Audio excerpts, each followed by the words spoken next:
Ayan, good morning. Nagluluto tayo ng banana Q.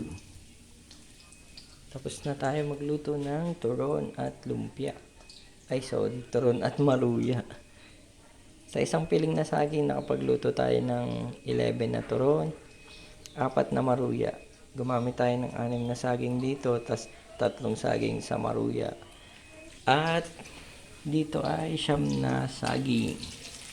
So, isang piling na saging, meron tayong 3 klaseng luto. Merienda time.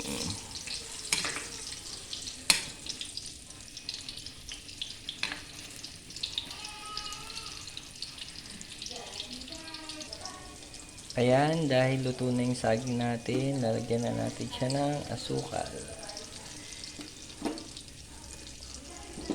Tansyahan lang yung lagay natin ng asukal. Ayan, para mas madaling kumapit yung ating asukal, syempre lagyan natin ng tubig. Ayun. Ingat lang po sa paglalagay ng tubig. Kasi talagang magpuputukan yung mantika. Yung tubig po kasi yung makakapagpatunaw sa asukal para kumalat sa saging.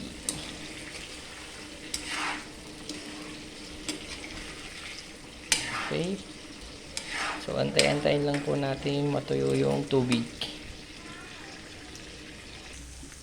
So, ayun po, kumapit na yung asukal, kaya tatanggalin na natin sa kawali. Hindi lang masyadong halata yung asukal kasi hindi naman natin gamitan ng food color. Ayan. Ayan, kompleto na yung ating menu. Meron tayong turon, maruya, at banana Q. Puno na yung tray.